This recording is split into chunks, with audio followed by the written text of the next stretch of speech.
Hoje eu tenho um convidado muito especial, um cara que tem uma história gigante, gigante na música. Posso dizer que ele é, eu acho que conterrâneo não é a palavra certa, mas digamos que ele, como ele é nordestino e eu moro no Nordeste, então nós podemos dizer que temos aí um laço regional. Não é à toa. Somos conterrâneos em termos de regionalidade.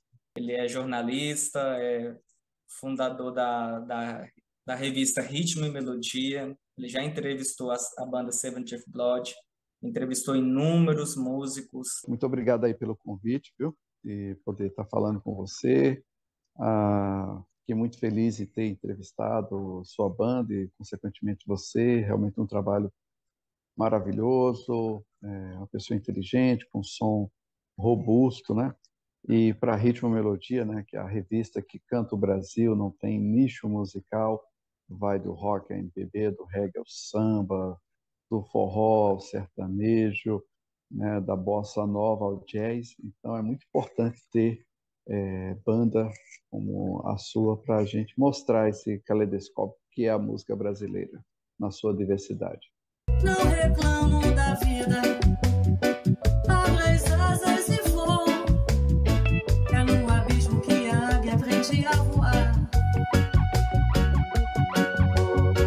Não tenho pés, mas tenho asas pra voar.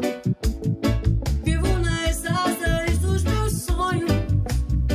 Vivo nas asas dos meus sonhos.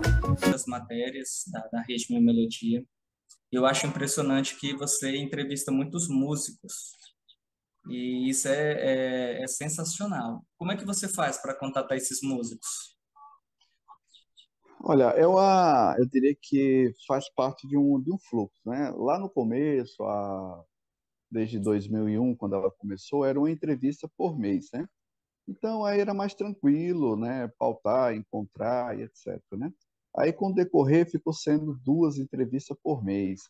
Aí também, até pela própria demanda da revista, né? Porque você começava, um músico era entrevistado, indicava outro, e assim a coisa ia correndo.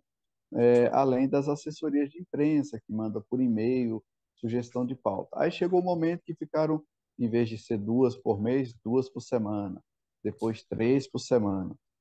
Já chegou o momento de ser uma por dia, né? Então não é à toa que em 22 anos já se vão aí 1.050 entrevistas, mais precisamente, né?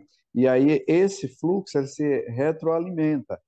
É claro que tem pessoas que eu vou e procuro, né? E vem de vários caminhos, né? E aí com o advento do WhatsApp, grupos de músicas e etc, né? Então hoje eu digo que a revista ela tem o fluxo natural dela, que seria contato de músico por músico, um é entrevistado, gosta do perfil, passa para outro, vindo de assessorias, que são que entram em contato através de e-mail, aí obviamente acontece, e alguns que eu mesmo encontro por vários meios também, né, também por ser músico, além de jornalista. Então, e como não tem um nicho, né, isso de certa forma ajuda, acredito eu, que se você tivesse que entrevistar só um nicho, aí segmentar, né? Então, vem de qualquer lado, né? Se estiver interessado em falar, até porque o perfil da entrevista da Ritmo Melodia que você fez parte, você observa que é um perfil de profundidade, biográfico, não é algumas pessoas, olha, eu quero dar uma entrevista quando eu lançar alguma coisa. Claro, se for assim também é ótimo, mas não é necessariamente esse o foco de divulgação, né? Se calhar com a divulgação, seja de um show, seja de um evento, seja de um lançamento, ótimo também, principalmente para o artista, né? Mas eu digo sempre que a entrevista, ou pelo menos eu pauto a entrevista, para ela ser do início da carreira até o dia que foi entrevistado. Ou seja, tem essa atualidade. E, para minha surpresa, tem entrevistas que, com 10 anos que foram cedidas, algumas pessoas leem e só vão eu diria até se tocar ou perceber que a entrevista tem 10, 15 anos, quando vão ver a data, porque eu ponho a data, né? Se eu suprimisse a data, muitas pessoas nem saberiam que aquela entrevista tinha sido dada há tanto tempo atrás, né? Tamanho a abordagem, a forma que é escrita, né? Mas por conta desse perfil biográfico. E claro, Tem algumas pessoas que não gostam, porque são muitas perguntas, mais de 30 perguntas, e dependendo de algumas, chega até 60 perguntas. São perguntas, por eu ser, além de ser um jornalista, que eu posso chamar de um especialista no editorial de música, eu também sou músico, então as minhas perguntas terminam sendo capciosas, elas não são perguntas, eu diria, de um editorial, que a pessoa tem ali só um viés de conhecimento, então tem a parte técnica que eu pergunto, alguns músicos, inclusive, se surpreendem, e tem algumas abordagens, por exemplo, se eu entrevisto um guitarrista, eu termino perguntando coisa pertinente ao instrumento, um baixista, um baterista, um pianista, então eu termino abordando coisa que é do métier dele, daquilo que ele faz. E eles, às vezes, se surpreendem, né? Eles não estão ali muito esperando isso, eles estão esperando aquelas perguntas muito, o que é que você está fazendo, o que você vai fazer, qual a novidade do dia, né? Algo mais superficial, né? E claro, aí quem gosta de escrever, algumas pessoas, inclusive, né? Claro que não tem nada a ver com terapia, mas mesmo as pessoas dizendo que algumas pessoas usam até a entrevista para como autoterapia, ou pelo menos olhar para o espelho, que é a própria pessoa, e ver sua trajetória, o que de fato ele fez, arrumar a casa, né? Muitas vezes a pessoa faz muitas coisas e não tem como, né? E no advento aí, né, que teve de editais, algumas pessoas utilizaram, inclusive, essas entrevistas como conteúdo para preencher edital, porque estava toda a trajetória ali, toda a profundidade, lógico, aquelas pessoas que se dedicaram a isso, né?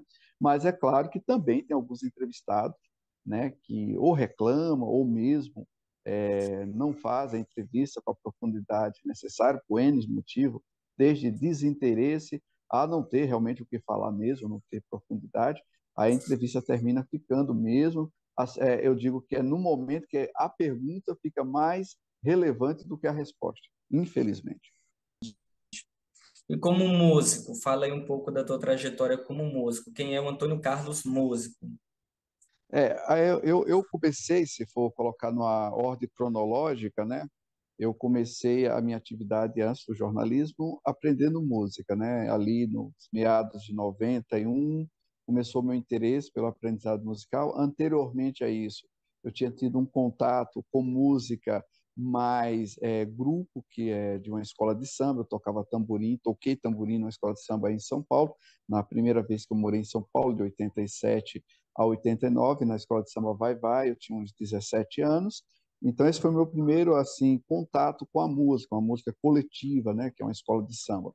Voltando, né, para Campina Grande em 90, e aí eu comecei a ter o interesse, aquele interesse, você começa a entrar no primeiro ano colegial, aí já começa a achar que, né, tem um quê de intelectual, aí o tamborim já passa a ser um instrumento que você começa a ter preconceito, porque, né, não é o instrumento de um violão, de um teclado, né, uma complexidade musical, etc. Pra você ter ideia, a pessoa que toca em escola de samba nem se chama músico, nem se auto-intitula músico, chama-se de ritmista, né?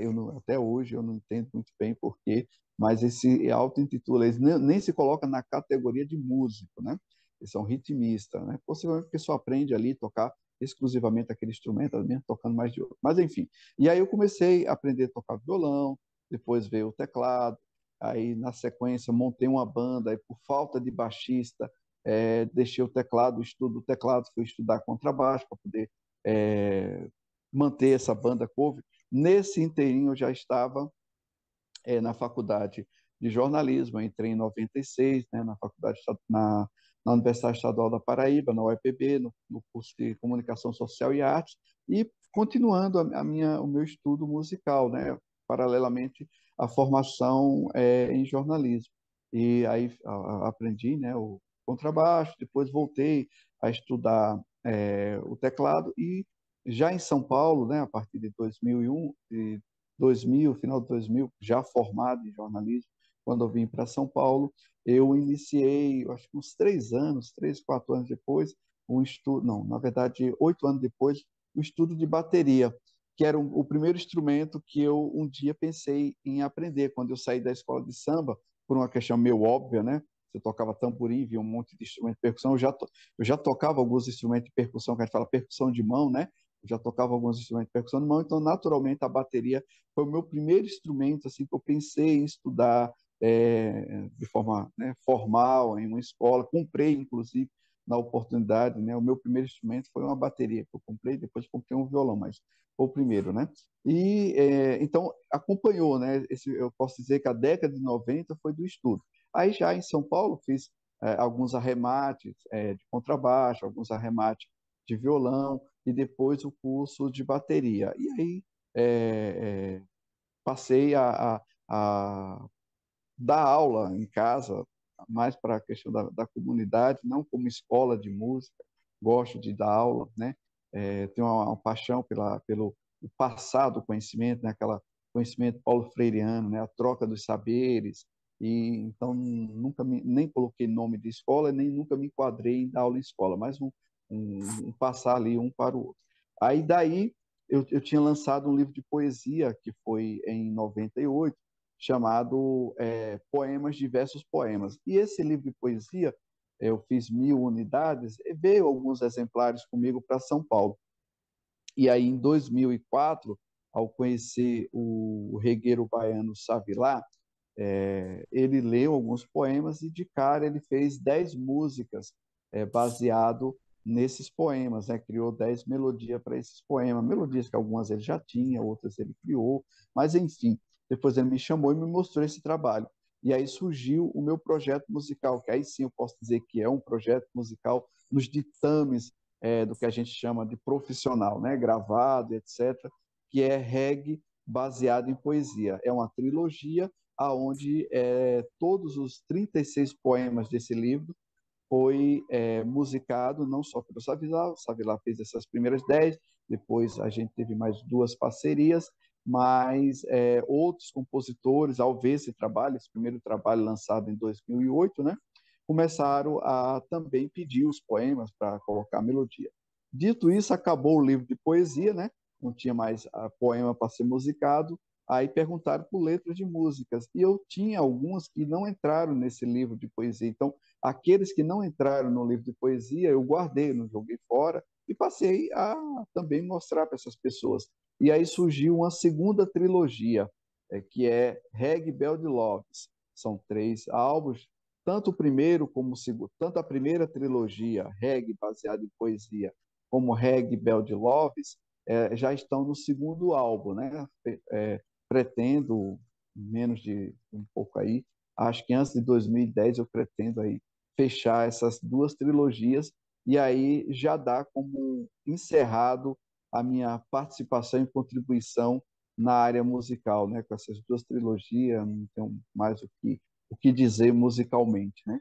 Então é um trabalho que eu faço, gosto, porque é um ritmo que me interessa. Tenho músicas em outros ritmos, né? Ritmo de forró, ritmo de samba, mas aí não, eu não encampo essas músicas. Geralmente são os meus parceiros musicais que gravaram essas músicas. Vamos aqui ser sinceros. O que que você acha de pagar para tocar, pagar para ser divulgado? O que você acha disso?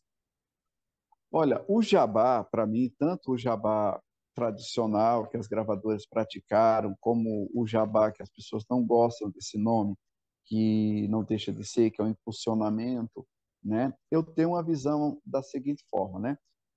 E, logicamente, na altura dos meus 50 anos, caminhando aí em 12 de julho para fazer 51, então eu tenho já uma visão, eu não vou dizer madura no sentido de aceitar. Eu só apenas separo as coisas. Exemplo, a Ritmo Melodia, ela não cobra jabá para entrevista, você não foi suscitado a isso, certo? Ou seja, eu pratico o jornalismo litúrgico, né? Aí, claro, existe a publicidade, que é dentro do meio de comunicação, aonde, teoricamente, quando a gente faz o curso de jornalismo, a gente entende que tem o editorial e tem a publicidade, certo? A publicidade é quando você vai pagar para ter um a que mais ali, a sua marca, até da sua banda e etc. Mas não o editorial, né? Então, assim, pensando em rádio, né, que é uma concessão pública, eu tenho que naturalmente ser contra ao pagamento do jabá em uma concessão pública. O motivo, né? O motivo. Ah, sempre foi assim, as gravadoras pagavam? Ok. Mas o motivo. Uma coisa é você ter uma programação musical diversa e tanto aqueles que é de gravadora ou não é de gravadora vai entrar, teoricamente, pelo que a rádio se propõe, se é uma rádio de rock, uma rádio disso, uma rádio daquilo, uma rádio de MPB, ou seja, pelo conteúdo musical. Até porque esse conteúdo musical é que vai fazer a rádio existir. Dentro disso, aí tem as publicidades, N publicidades, inclusive da própria gravadora. Eu acharia muito legal, né? Lógico que eu estou viajando na maionese, mas na época a gravadora falar, tipo, não está tendo lá a música das pessoas que são da gravadora, né? Olha aí, deixar claramente que fulano, ciclano, beltrano é da gravadora XPTO, a outra. Isso sim era publicidade. E receber por isso. Está fazendo uma publicidade, da merchandising, certo? O impulsionamento. As pessoas falam, pô, mas o impulsionamento não é jabá, porque é uma atitude minha, no caso, individual, que eu vou lá, invisto um valor para aparecer no Facebook, para aparecer no Instagram, nem sei se pode ser no Instagram, mas enfim, posso ter falado besteira agora, mas enfim, para aparecer no YouTube ali como um top, né? Ou seja, você vai aparecer na frente dos outros. Vamos pensar o que é o conteúdo de um Facebook. O Facebook é uma rede social onde ele ganha dinheiro com o meu conteúdo. Na hora que você divulga algum texto, na hora que você divulga a sua banda, na hora que você movimenta, você está promovendo um conteúdo para o Facebook, numa ideia de que você está promovendo uma comunidade, uma sociabilidade, etc. Né? Por que é que uma foto do meu cachorro vai ter mais like do que quando eu ponho alguma coisa da minha banda? Porque eu não impulsionei. E o Facebook, através do algoritmo, vai falar, pô, a foto do cachorro é bonitinho, mostra para todo mundo. Aí essa pessoa inocente vai achar, nossa, olha como houve um engajamento para a foto do Totó. Né? Enquanto, quando eu ponho alguma coisa profissional que eu não impulsiono, o Facebook, por uma questão, ou qualquer outra rede social, ela simplesmente, por algoritmo, fala, esquece. Só vai ver pela mãe dele ou por uma pessoa muito próxima que, por acaso, acessa o perfil dele e vai ver. Assim, é uma pessoa quase que está lá acompanhando meu perfil, mas não vai ver de forma, né, orgânica. Até essa palavra orgânica é ridícula pensando, né, em algoritmo. Né? Não existe nada de orgânico, existe sim, né, de tecnologia. Aí você diz, mas beleza, vou divulgar lá nas comunidades de rock, nas comunidades do meu trabalho, é legítimo, eu estou gastando o meu dinheiro. Acho também, né? Até porque agora é uma pessoa física fazendo isso. Só que, essa pessoa física, ela no investimento que ela vai ter, naturalmente, inclusive as pessoas estão tomando essa consciência, não vai chegar em uma relevância, até porque já foi descoberto aí vários robozinhos dando like, né, no seu trabalho para poder você continuar se iludindo e continuar pagando impulsionamento. Vamos aos fatos. Tem banda internacionalmente desconhecida que você vai lá em qualquer rede de plataformas digitais que ela tem 100 mil plays. Aí você pergunta, como é que uma banda de 100 mil plays ou até mais, eu não conheço. É um minimamente estranho se a gente for pensar no passado, quando as pessoas tinham uma notoriedade. Então você vê que alguma coisa não está certo aí.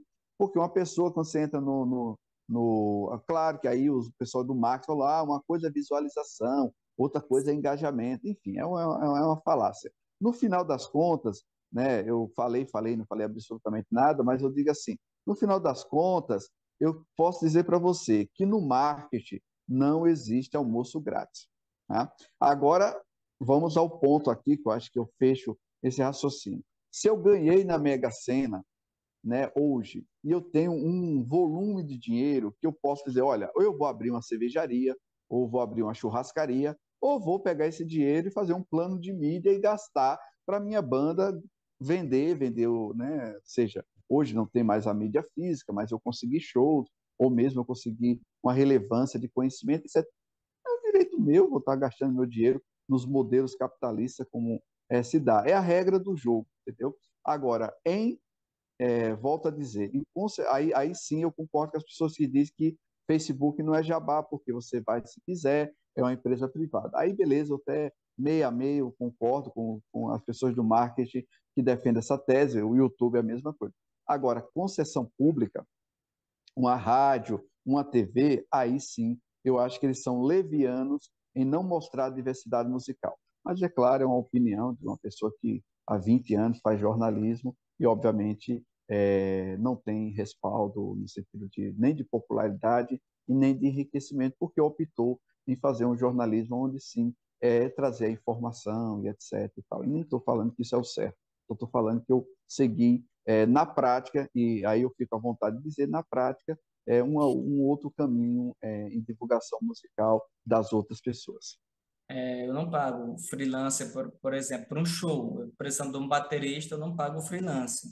Porque, assim, não estou criticando, pelo amor de Deus, mas, assim, é, eu acho que nesse momento, assim, por exemplo, se eu vou tocar num show, eu vou ganhar 1.000, e o freelancer quiser que eu divida entre os quatro, cinco, tranquilo, justo.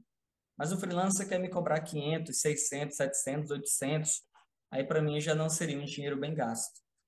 Aí é um complemento da anterior. É bom você falar, porque eu queria também fechar com outro complemento. Veja bem, que eu acho que vai coincidir com a sua linha de pensamento aí.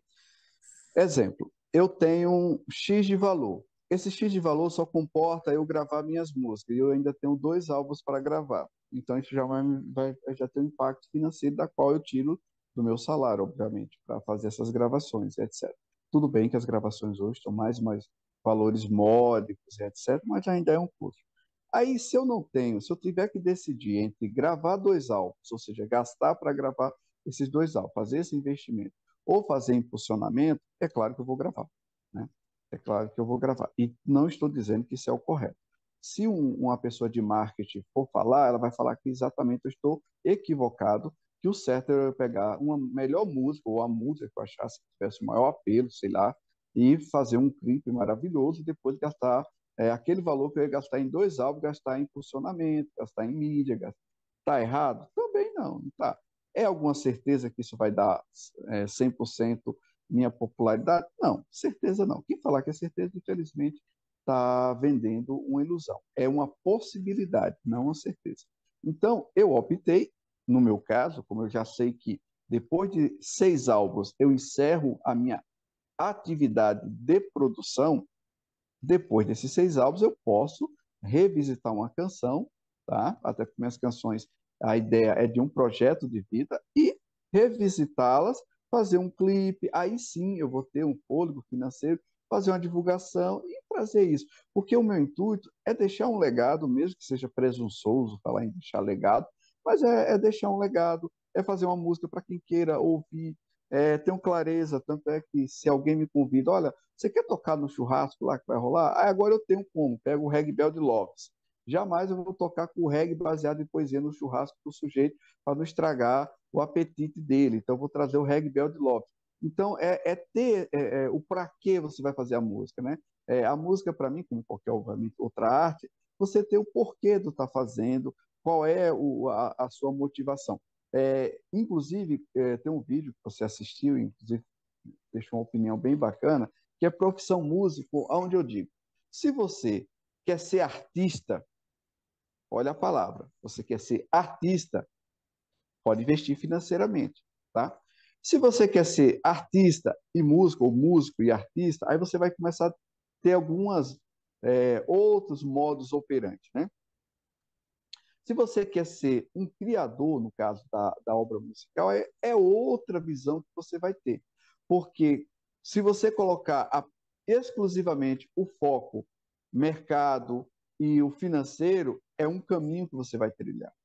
É um caminho que você vai trilhar. E não é que você vá chegar ao êxito disso, mas você vai ter que focar a não mexer um músculo ou não gastar R$ 1 que não tem um retorno.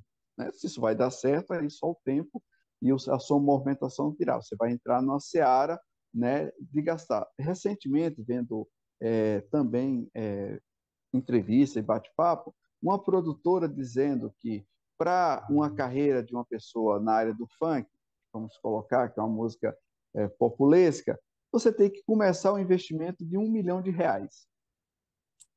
né? Então, eu penso, se eu for começar com R$ 1 milhão, não tenho condições para isso. Então, eu tenho que fazer o caminho da fé, mesmo sendo ateu, da caminhada, de fazer as minhas músicas. Hoje, mas é uma ilusão hoje a gente dizer que tem como divulgar música e tal. Não, não é ilusão, não. É prático. Você põe lá no YouTube, você divulga hoje até no Instagram, você divulga em outras redes sociais, é fato. No passado você só tinha uma forma, ou você estava na gravadora, ou você não tinha uma profissão musical, simples assim. Né? Ou ia fazer cover em barzinho e etc. E tal, né? Hoje não. Então, não posso reclamar, hoje, exemplo, home studio, não posso reclamar. Então, modos que sim fizeram, claro, fizeram que muitas pessoas também tivessem acesso. Aí as pessoas começam a reclamar do acesso. Eu tenho uma pergunta que eu falo de os prós e contras de ser independente. E é muito engraçado. A pessoa começa dizendo, não teve outra que disse algo diferente. Muito importante ser independente. Eu vou falar o que eu quero. Ninguém vai mandar em mim. E bababá, vai. Tudo é liberdade. Aí, ponto. Qual é o contra? Ah, eu tenho que trabalhar sozinho. Aí eu tenho que botar dinheiro no meu bolso. Aí eu tenho que... Aí é outro, velho. Eu queria que alguém chegasse e deixasse uma mala de US$ 1 milhão na minha porta e falasse, olha, faça o que tu queres, que é tudo da lei. Né? E se tratando de um país capitalista, mais ainda. Então, aí, claro, vem os editais, que é uma burocracia dos infernos, mas já é uma forma também de você conseguir um mecenato público. Ainda tem umas pessoas que ainda criticam, e vão, enfim. Aí a gente já vai para outro assunto. Mas, enfim, é isso. Eu acredito que primeiro você tem que saber, eu tenho um capital X e eu vou dedicar esse capital X para isso ou para aquilo. E não tem certo nem tem errado. É aquilo que eu vou colocar. Essa coisa que você citou aí, do músico freelance, eu já penso assim, veja bem, concordo plenamente com você. Se eu tenho 4 pessoas, eu tenho R$ 1.000 de cachê, não tem lógica no mundo de eu pagar 500 para um. Não existe lógica. Para mim, não existe lógica. No mínimo, é pagar meio a meio para todo mundo sair com o mesmo valor, né? E ainda eu tiraria as despesas. Bom, enfim, aí já é outra conversa também. Mas eu quero dizer o seguinte, eu também concordo plenamente. Mas o cara não tem. Ali é o pagamento justo para quem vai fazer aquela quantidade de trabalho e está tudo certo, entendeu? Todo mundo ali vai fazer o seu trabalho, é o time, né? Então, eu no meu caso, eu não tenho banda. Então, se eu tenho um cachê X, eu contrataria um baixista e um baterista, que é o que eu preciso, um guitarrista solo, um trio dentro daquele meu orçamento. Ah, não, mas o trabalho é seu, a gente só vai por mais. Não, não vai por mais, não, só vai pelo que eu consigo pagar. É simples assim, você recebe se quiser. É um direito seu, é a lei do mercado. Né? Eu achei que ia chamar mais atenção, acabou chamando foi outra. Então, assim, Isso às vezes, as gravadoras sofreram com isso no passado e todas que eles apostavam geralmente era outra. Né? De 10, eles conseguiam acertar a famosa música de trabalho. Só seu, mas você não me escolheu. Preciso entender porquê. Preciso tanto de você. Eu acredito que o compositor ele sofre mais porque por ele compor naturalmente, é um desejo, uma necessidade, não é nem um desejo, é até quase uma necessidade, ele sofre mais, porque ao passo que ele põe para fora, eu digo isso que eu sou letrista, exemplo, se eu não mandar a letra para alguém, não vai acontecer música, é fato, né? Se eu mandar, também pode ser que não aconteça. Então, quando eu digo assim, eu vou encerrar meu trabalho, isso me dá uma alegria bastante interessante, que eu já sei que eu vou findar. Agora, imagina um compositor que acorda, tem uma inspiração, pega o violão, pega o seu instrumento, ou mesmo com a capela, e ele vai fazer esse trabalho. Eu costumo dizer que essa pessoa tem realmente um desejo, né, de perpetuar isso, né? E aí é aquilo, né? As gravadoras elas tinham os seus modelos de single, né? As gravadoras tinham, você trabalhava primeiro um single para chegar e se aquele single desse um sucesso, caso do Wildo com a Rua na Chuva na Fazenda, Casinha Branca, do Gilson e outros milhares de pessoas que começaram com um single. Depois daí começava todo um desenvolvimento de um trabalho. Então, o método que você vai utilizar, a forma que você vai achar que é a mais adequada para você, principalmente que vai passar no campo financeiro, eu acho que todas são válidas. Tá? A única forma que não é que ela é certeza, é se você tivesse muito dinheiro para investir em várias frentes, contratar vários profissionais, atingir vários meios de comunicação que são pagos, é claro, né? Mas a gente vê exemplos aí, né, de filhos de famosos, nem falo o próprio famoso, filhos de famosos, e os caras investiram e ainda investe hoje muito dinheiro. E nem por isso essa pessoa se tornou um ícone como pai, como a mãe, entendeu? Mas, por ele já ter um cabedal financeiro e até mesmo de prestígio, foi um investimento muito alto, né? Então, assim, se você quer fazer música só com o objetivo final de sucesso, é difícil. Agora, se você quer fazer com o objetivo que aquilo te apraz, que aquilo te traz alegria, aí mete as caras e só o tempo dirá, né? E vai ajustando os caminhos no caminhar. Como músico e como jornalista, quais as alegrias e, se tiver, quais as decepções? Bom, a alegria, não só como profissional, mas como pessoa, né, por ser ateu, é respirar, estar vivo. Ora estou mais feliz, ora estou triste, ora estou mais empolgado, ora estou menos empolgado. Eu sou um realista otimista, ou um otimista realista, como queira, né? Então, as coisas que eu faço, elas terminam tendo o motor, a energia vital é o fazer. Exemplo, tenho decepções como jornalista, claro, sim, né? Tenho como músico, sim. Exemplo, como jornalista, eu fico às vezes, né, me perguntando, já tive até uma questão existencial. Todo dezembro eu dizia, olha, eu vou parar, né, com a Ritmo e Melodia, porque ela não propõe nenhuma renda, né, para eu continuar o trabalho. Tenho que trabalhar em outra área ou em outra empresa para poder manter o meu trabalho, que eu diria que seria a minha empresa, né?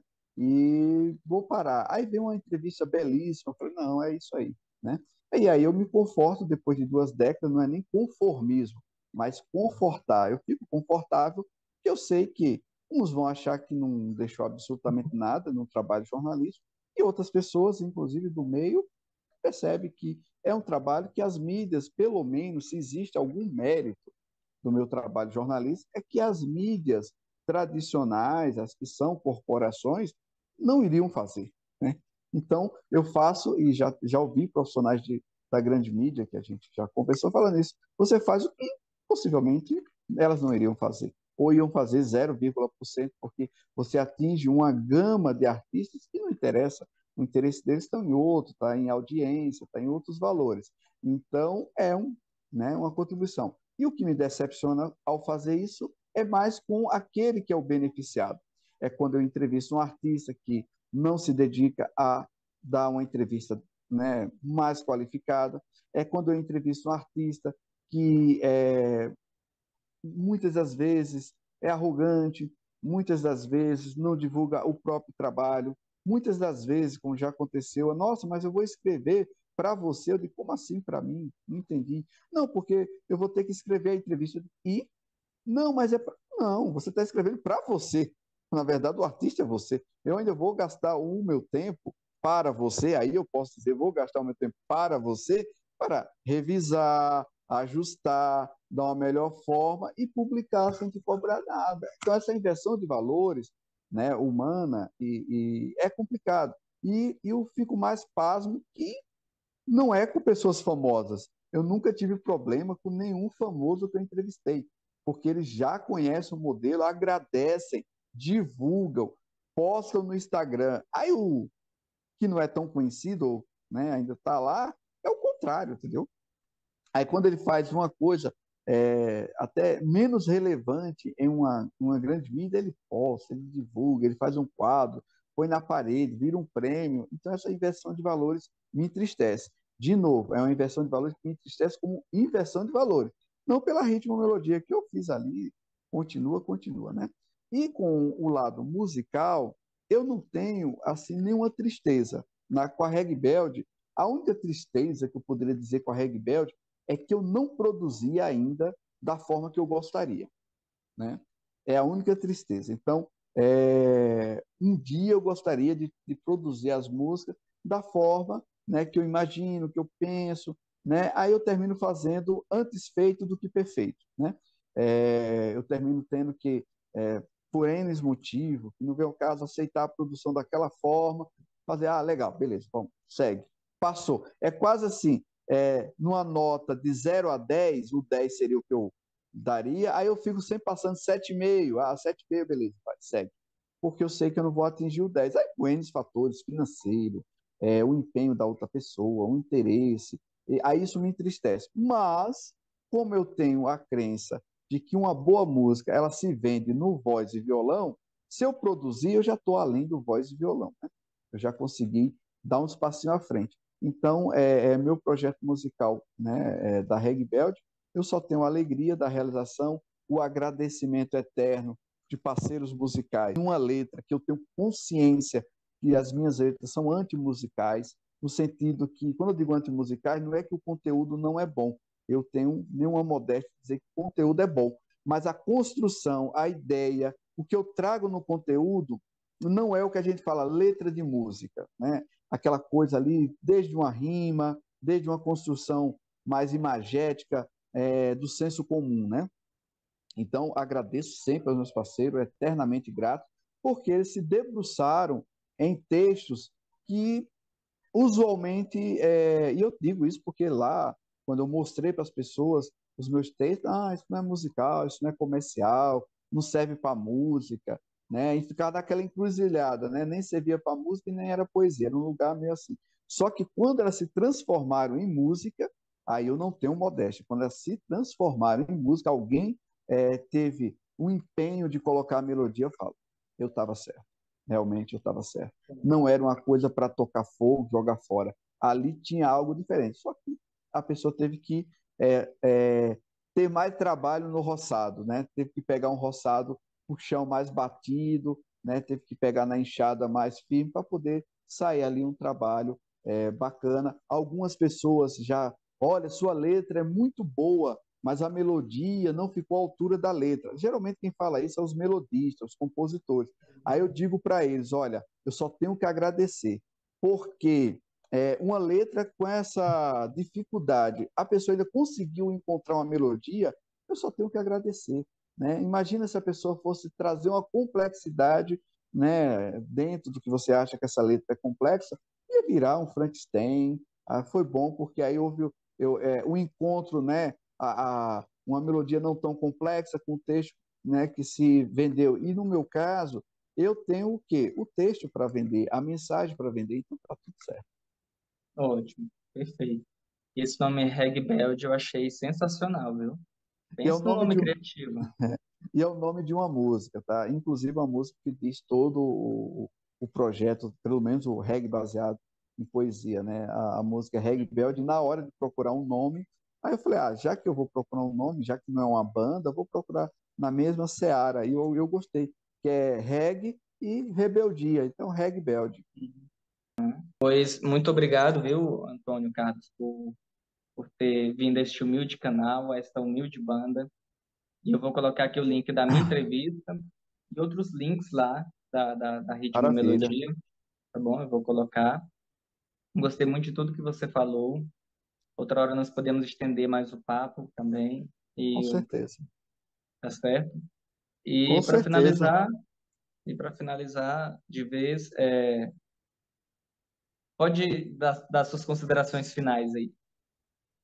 Eu tenho só que agradecer, realmente, o poder falar sempre, né, me comunicar e passar o que de fato é o projeto da Ritmo Melodia, o que é o projeto da Reg Belt, né, o que é esse meu trabalho com comunicação e música, e que as pessoas acessem aí o ritmomelodia.music.br, o regbeld.com.br. Regbeld é o reg da forma que é escrita, e depois a finalização belde de rebelde, né? Então, belde. Então, não tem muita. A grafia é a junção das duas palavras, regbeld.com.br, e lá vai poder conhecer mais o trabalho do jornalista e o trabalho do músico. Perfeito. Por muito obrigado, uma boa noite, um Boa noite, abraço, tudo de bom tamo para junto. você, tá bom? Boa sorte, viu? Tchau, tchau. Obrigado. Eu também. Tchau.